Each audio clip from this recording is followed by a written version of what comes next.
educación es el proceso de aprender a crearnos a nosotros mismos y eso es lo que fomentan las artes, entendidas como un proceso y como los frutos de ese proceso.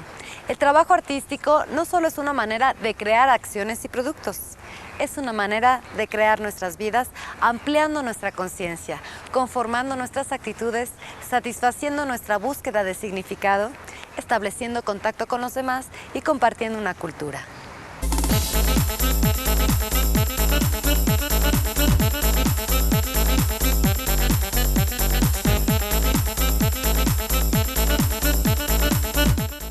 Profesor de arte, investigador educativo y autor de estudios fundamentales en el campo de la educación artística, el doctor Elliot Eisner se ha convertido en uno de los conocedores más profundos de la relación que existe entre el arte y el pensamiento.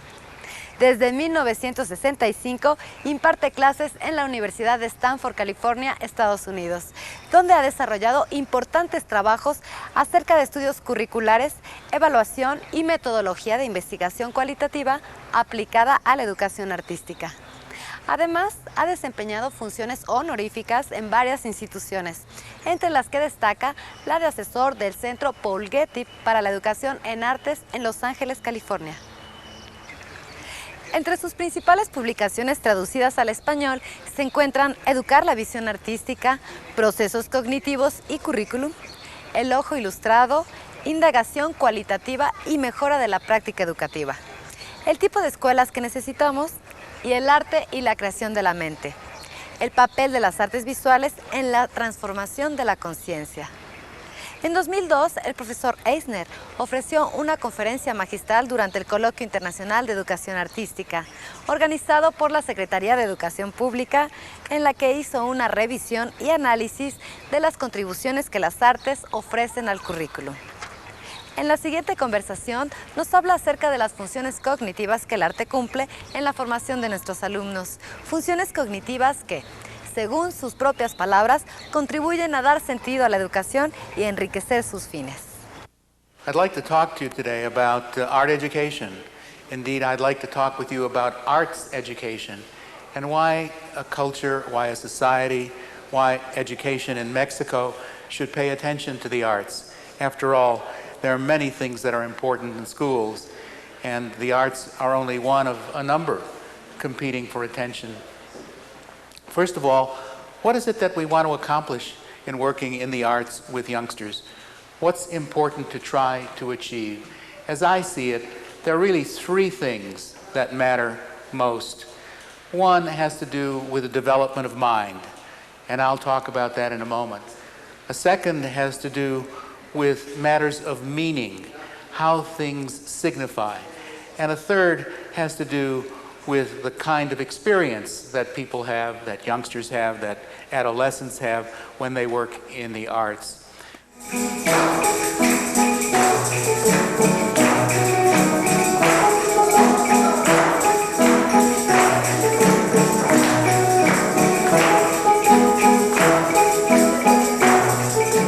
In a very interesting way, the idea that mind comes into existence in the course of human development within a culture is a revolutionary notion. We tend to think about minds as qualities of the human being that are born with the human being.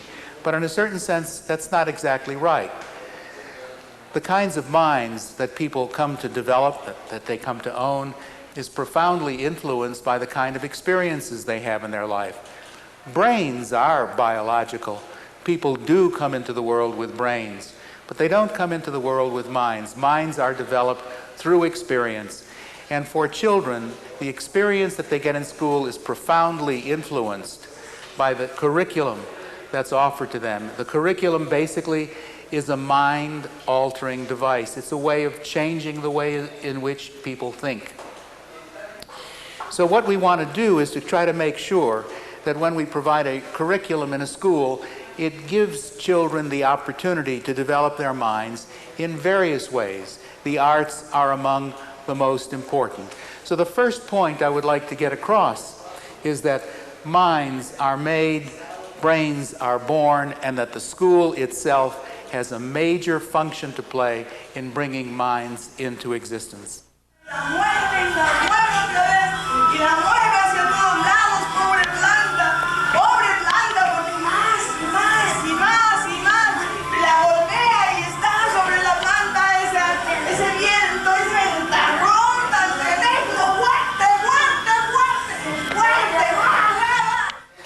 I mentioned the curriculum and that the idea that the curriculum is a mind-altering device. What do I mean by saying it's a mind-altering device?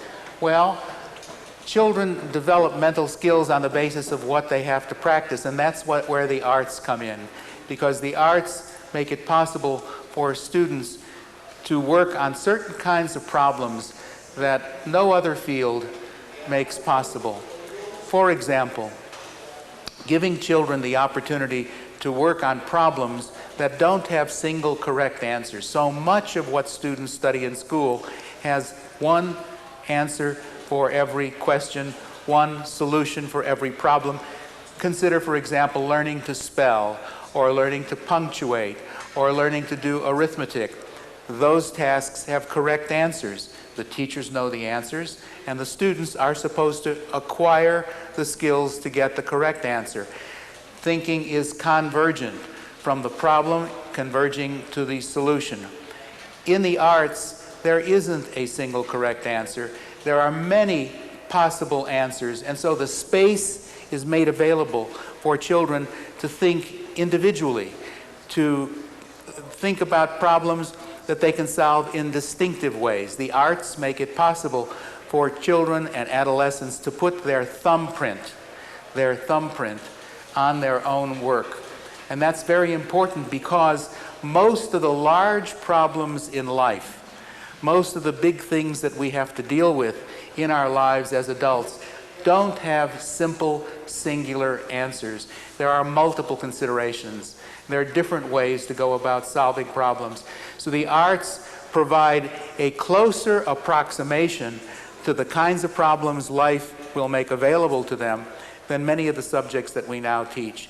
Take the business of putting things together, how it is that individuals who work on a painting or a poem or a dance or a piece of music make relationships between the qualities that they work with. A composer of music, for example, has to work with auditory qualities, how things sound, and he or she has to arrange those qualities to make music that signifies something that's important.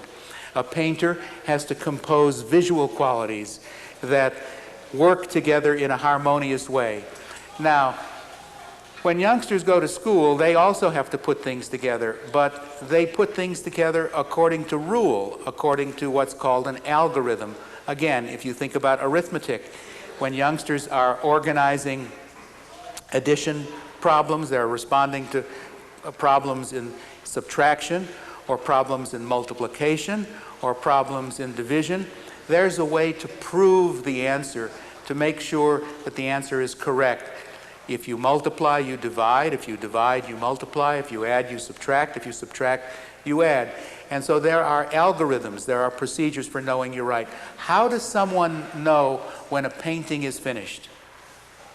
How does someone know when the work is well organized? How does someone know what needs attention in a poem, in a painting, in a piece of sculpture, in a dance? It's here that embodied knowledge comes to play. The person has to feel the rightness of the possible solution to that problem, and there are many possible solutions. So what the arts cultivate is careful attention to qualities and their relationships. And again, in life outside of school, those are the qualities that we have to pay attention to. How we relate to people, the manner in which we say things, the way in which we arrange our homes, how we put ourselves together with our clothing. There are no rules. There are considerations. Those considerations depend upon body knowledge, on a sense of rightness. And what Nelson Goodman, philosopher at Harvard University, calls rightness of fit. So the arts promote a rightness of fit.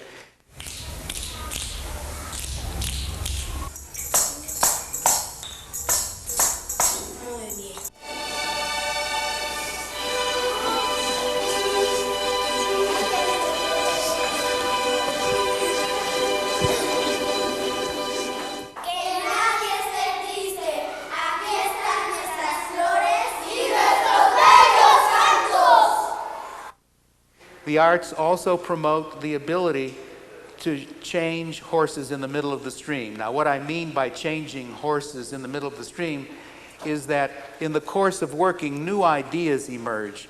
And those new ideas, in a certain sense, emerge from the work, so that the relationship between the maker and the work is a dialogue, is a dialectical relationship.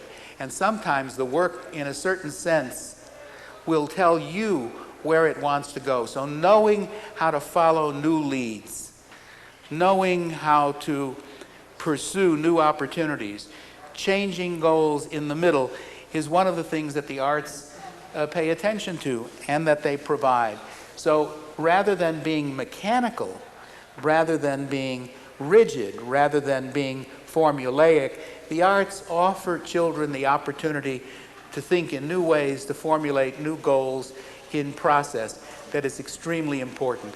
Another thing that the arts cultivate is the ability to pay attention to nuance, the nuance that makes a form expressive.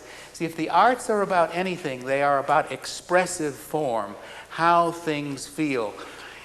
By creating a form that generates feeling, the artist communicates a certain attitude towards something. So if you look at the paintings of Diego Rivera or Rufino Tamayo, there's a certain kind of feeling, a certain kind of sense that it exudes.